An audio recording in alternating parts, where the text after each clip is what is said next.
अस्सलाम वालेकुम dear students, this is Sameer Lauddin and I am your physics teacher. हमारा electric current का चैप्टर चल रहा है। ठीक है, हमने इसके कुछ इंटरेस्टिंग टॉपिक डिस्कस कर लिए हैं। तो आज हमारा टॉपिक जो है वो मेजरमेंट ऑफ वोल्टेज, ईएमएफ और उसकी मेजरमेंट से मुतालिक होगा।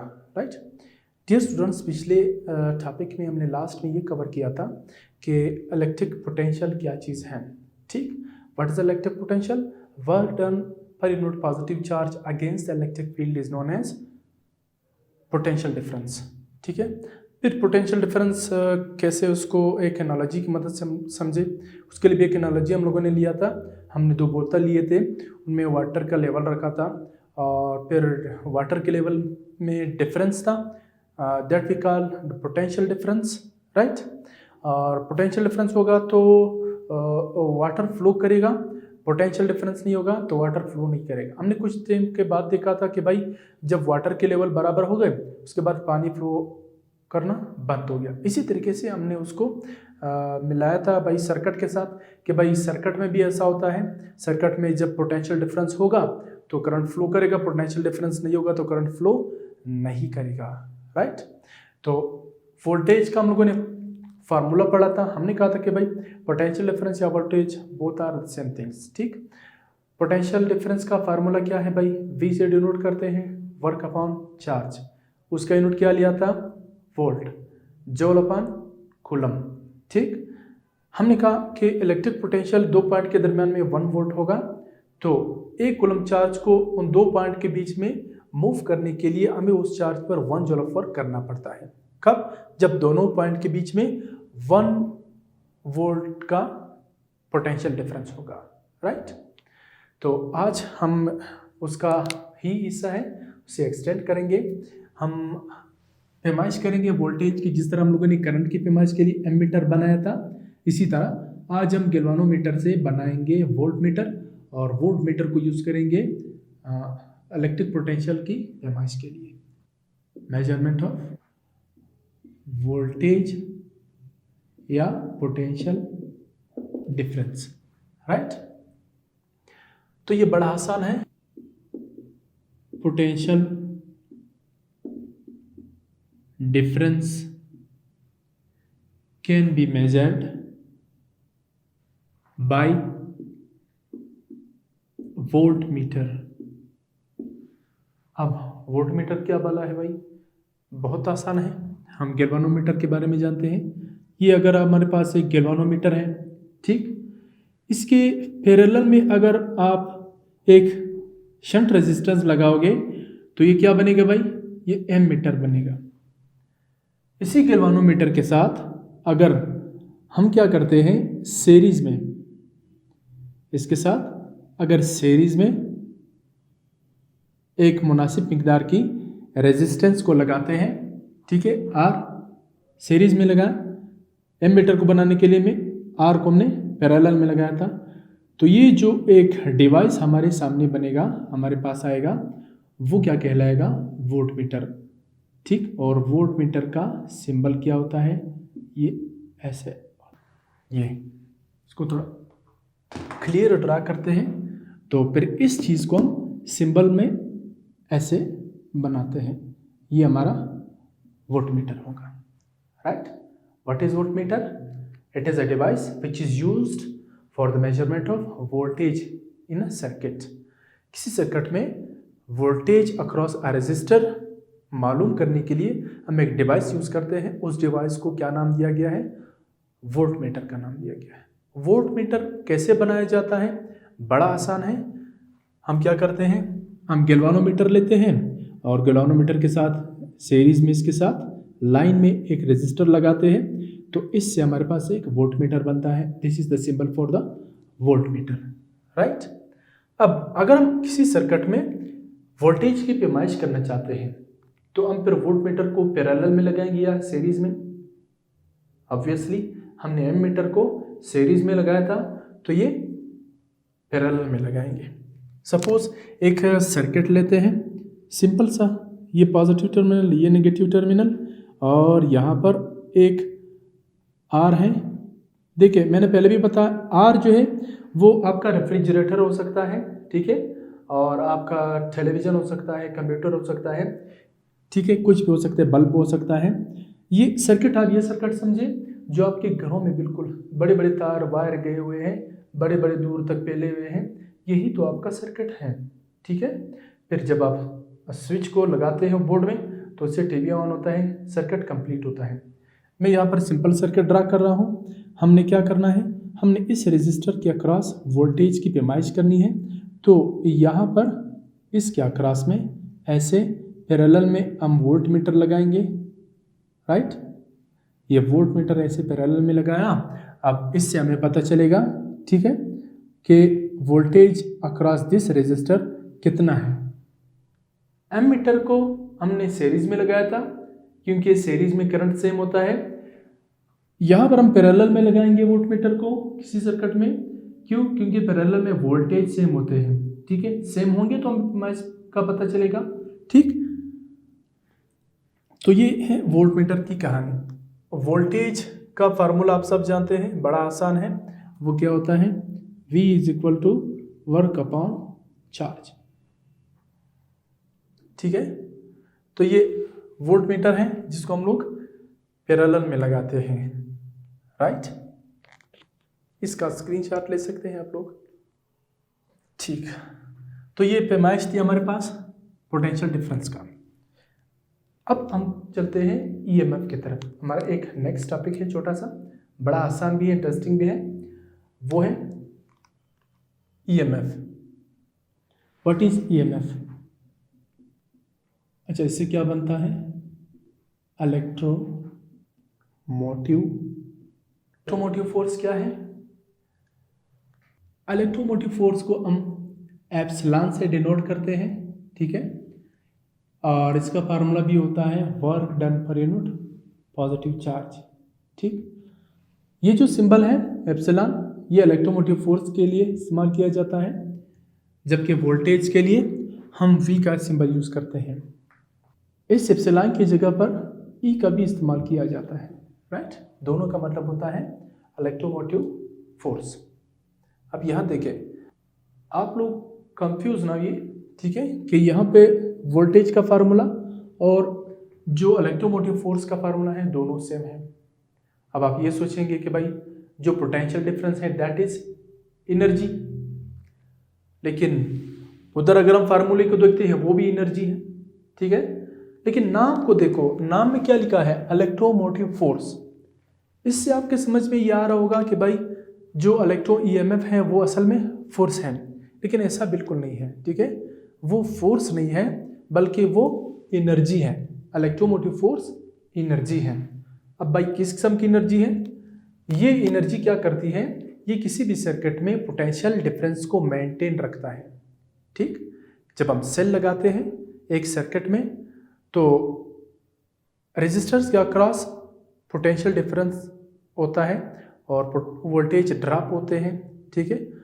उस पोटेंशियल डिफरेंस को, उस वोल्टेज के ड्रॉप होने से पोटेंशियल डिफरेंस कम होता है, उसे दोबारा मेंटेन रखने के लिए, अपनी इनिशियल वैल्यू पे लाने के लिए फिर इलेक्ट्रोमोटिव फोर्स काम करता है, ठीक है। तो इलेक्ट्रोमोटिव फोर्स असल में एनर्जी है, ठीक है, जो बैटरी सप्लाई करता है टू द सर्किट, ठीक है, ताकि जो वोल्टेज है, जो पोटेंशियल डिफरेंस है वो मेंटेन रखा जाए, राइट। तो इलेक्ट्रोमोटिव फोर्स पर नहीं जाना है कि ये फोर्स है, असल में ये एनर्जी है। और इसका फार्मूला क्या है, वर्क अपॉन चार्ज, यानी ये भी एनर्जी जो सप्लाई करता है सोर्स, वो एनर्जी जो सप्लाई हो जाती है वो वर्क की शक्ल में चार्ज पर लगती है, ठीक है। ये बड़ा आसान है, इसे समझने के लिए कुछ काम करेंगे, देखिए। और इसका यूनिट क्या होगा, यूनिट वोल्ट होगा, ठीक है। इसका यूनिट जो है वो वोल्ट होता है। देखें, अगर एक सेल है हमारे पास, ठीक, this is positive and this is negative terminal, right. इस सेल का जो पोटेंशियल डिफरेंस है दिस इज कॉल्ड ईएमएफ, ठीक है। ये ईएमएफ होगा। अब अगर यहाँ पर एक सर्किट लगाते हैं, रेजिस्टर आर, इसके साथ करंट तो ऐसे फ्लो करेगा, positive to negative, right, current होगा। इस आर के अक्रॉस कुछ वोल्टेज ड्रॉप होते हैं, पोटेंशियल डिफरेंस, ठीक है, दोनों टर्मिनल के बीच में। ये वोल्टेज जब ड्रॉप होते हैं, इसकी वजह से इधर पोटेंशियल डिफरेंस वायर में कम हो जाता है। इसको दोबारा पूरा करने के लिए ये ईएमएफ काम करता है, ठीक है, इसको मेंटेन करने के लिए ईएमएफ काम करता है, ठीक। फिर समझते हैं, देखें, अगर ये एक सेल है, ये पॉजिटिव या नेगेटिव टर्मिनल, इस पर लिखा होता है कि 1.5 वोल्ट, यानी इसका पोटेंशियल डिफरेंस 1.5 वोल्ट का है। ये इतनी एनर्जी हमें प्रोवाइड करेगा। इसको इस वक्त हमने सर्किट में नहीं लगाया है, लेकिन इसका पोटेंशियल डिफरेंस है, ठीक है।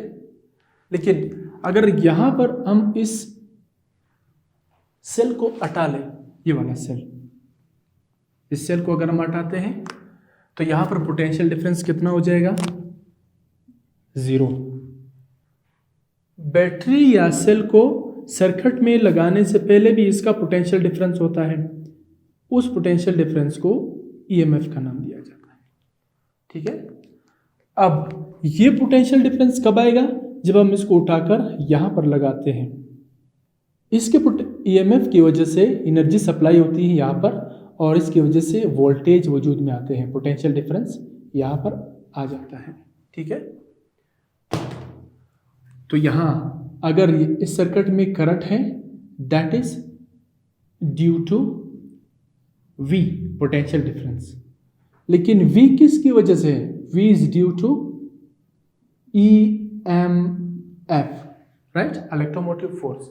यानी बड़ा आसान है, देखें, बैटरी का या सेल का प्रोवाइड करदा एनर्जी ईएमएफ कहलाता है, ठीक है। यानी energy supplied by the cell या by the battery, that are the source. Energy supplied by the cell to the circuit, that is known as EMF, electromotive force, ठीक है। अब जाहिर सी बात है, जब ये एनर्जी प्रोवाइड होता है तो वो चार्ज पर वर्क करेगा, इसलिए इसका फार्मूला हमने W/Q की शक्ल में लिखा है, राइट। नोट कर ले, फिर आगे बात करते हैं, राइट। यहां देखें, ये एनर्जी सप्लाई कर रहा है, ठीक है।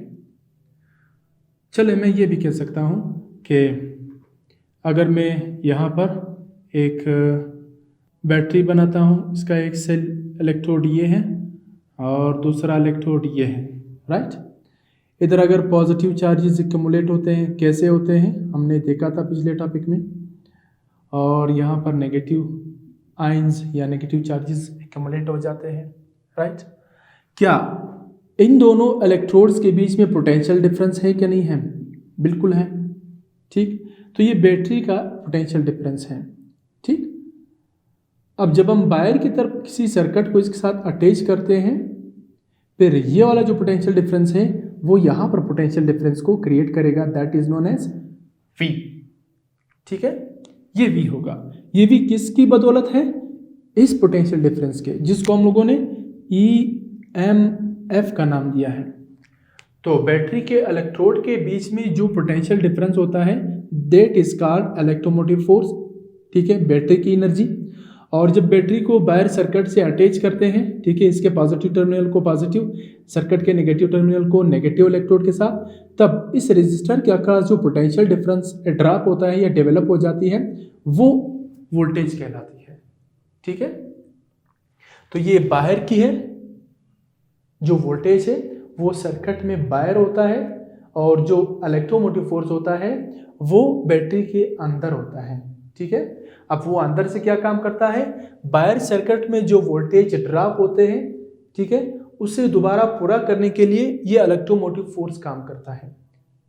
तो इसके मुताबिक हम फिर ये कह सकते हैं कि EMF is the energy supplied to the circuit to maintain the external voltage, right. External voltage को मेंटेन करने के लिए इलेक्ट्रोमोटिव फोर्स काम करता है, राइट।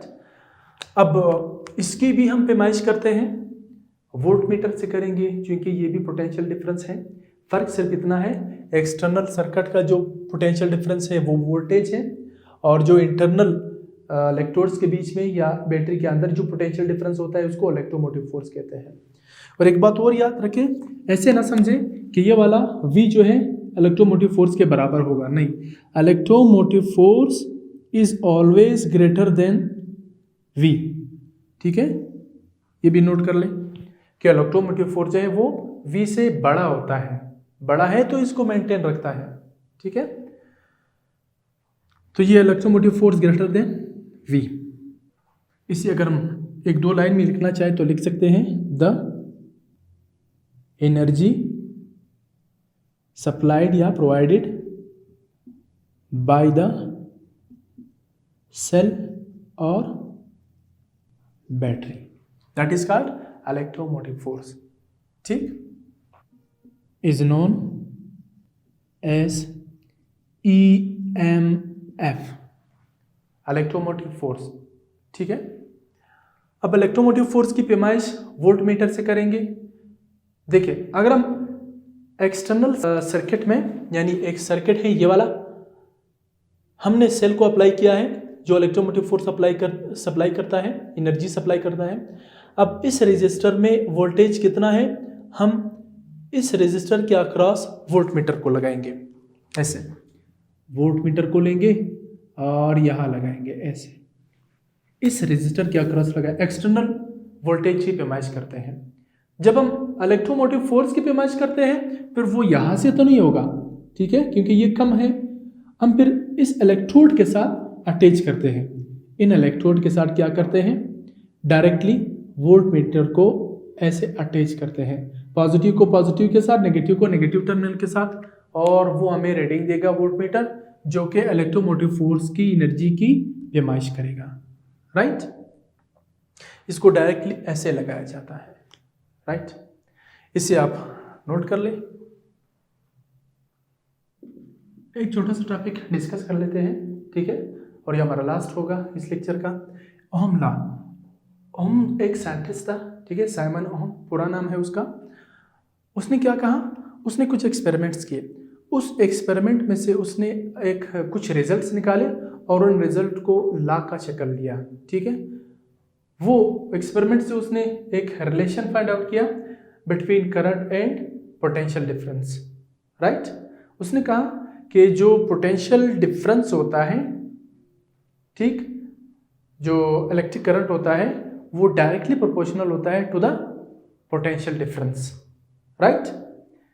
तो पोटेंशियल डिफरेंस क्या होता है, एक दफा ज़हन में रिकॉल कर ले, ठीक। अब करंट को रिकॉल कर ले कि व्हाट इज करंट, हो गया, ठीक। अब हम रिलेशन को पढ़ेंगे, ठीक है। वो रिलेशन ये है कि सपोज ये एक बैटरी है जिसके साथ हमने एक रेजिस्टर को कनेक्ट किया, this is positive, this is negative terminal, this is R. अब current from positive to negative move करेगा, राइट। ये करंट ज़्यादा होगा कम होगा किस बात पे डिपेंड करता है, बैटरी की सप्लाई करदा एनर्जी पे, ठीक है। यानी बैटरी का जो पोटेंशियल डिफरेंस होता है वो ज़्यादा होगा तो करंट ज़्यादा मिलेगा सर्किट में, ये कम होगा तो करंट सर्किट में कम मिलेगा। तो इस रिलेशन को हमने ऐसे देखा है कि I is directly proportional to the voltage potential difference. ये हमने बताया था कि current is directly proportional to the voltage, current has the direct relation with the potential difference. फिर I और इसकी जगह पर इक्वल का साइन, एक कांस्टेंट R लगाया, and this is called ohm's law, right. अब यहाँ पर here R is called resistance, ठीक है। ये सर्किट का रेजिस्टेंस है जो करंट को रोकने की कोशिश करता है, राइट। करंट की मूवमेंट को, करंट को कम करता है, resistance which reduces current in the circuit, right. यानी ये सर्किट में क्या काम करता है, करंट के फ्लो को रोकने की कोशिश करता है, यानी करंट को रिड्यूस करता है, राइट। अब अगर हम इसको डिफाइन करना चाहें कि व्हाट इज रेजिस्टर या रेजिस्टेंस, रेजिस्टेंस इसके फार्मूले से लेंगे। देखें इधर ये मल्टीप्लाई है, इधर आकर डिवाइड हो जाएगा, तो हम लिख सकते हैं R is equal to I upon V. I और वी का रिलेशन है, ठीक है। रेजिस्टेंस को कैसे लिख सकते हैं, it is the property of conductor which reduces the current, ये तो लिख दिया। अब इस फार्मूले में ये इसका फार्मूला है और इसका यूनिट कैसे निकाल सकते हैं, ठीक।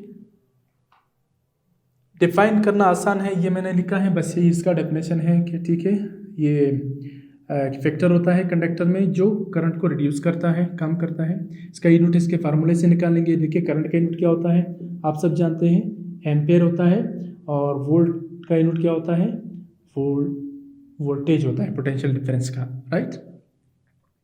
अब इस यूनिट को हम एक नाम देते हैं, ए अपॉन वोल्टेज को ओहम, ए अपॉन वोल्टेज को ओहम भी लिख सकते हैं, ठीक। अब फिर 1 ओहम कितना रेजिस्टेंस होगा, बड़ा आसान है। देखें कि भाई 1 ओहम, ओहम का एक सिंबल भी होता है, पूरा ना लिखना चाहे तो आप एक सिंबल ओमेगा का यूज़ कर सकते हैं, ठीक है, ये ओमेगा। तो 1 ohm is equal to 1 ampere divided by 1 volt, ठीक है। यानी किसी सर्किट में अगर 1 एम्पेयर करंट फ्लो कर रहा हो due to 1 volt potential difference, तो उस सर्किट में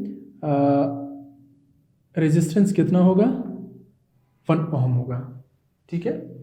यानी रेजिस्टेंस 1 ओहम होगा जब किसी सर्किट में से 1 वोल्ट पोटेंशियल डिफरेंस की वजह से 1 एम्पेयर करंट फ्लो कर ले। The resistance will be 1 ohm when 1 ampere current flows through it या through circuit due to potential difference of 1 volt. इसको आप ऐसे लिख सकते हैं, ठीक है। तो ये ओहम का कानून है, बड़ा आसान, इसे हम यूज़ करेंगे, बड़ा इंपॉर्टेंट भी है। इसका करंट और पोटेंशियल डिफरेंस के बीच में रिलेशन शो किया गया है, और आर कांस्टेंट है जो किसी सर्किट में करंट को रोकने की कोशिश करती है, कम करने की कोशिश करती है। रेजिस्टेंस को हम डिफाइन करना चाहते हैं तो ऐसे लिख सकते हैं, ठीक है, इसके फार्मूले से। और फिर हम इसका यूनिट निकालते हैं, दैट इज ओहम। 1 ओहम कितना है, 1 ओहम जब पोटेंशियल डिफरेंस 1 वोल्ट का हो और करंट 1 एम्पेयर फ्लो कर रहा हो किसी सर्किट में, तब उस सर्किट का रेजिस्टेंस कितना होगा, 1 ओहम होता है, ठीक है। तो ये छोटी छोटी बातें आप लोगों ने ज़हन में रखनी है, फिर हम इसको न्यूमेरिकल को सॉल्व करने में यूज़ करेंगे, राइट।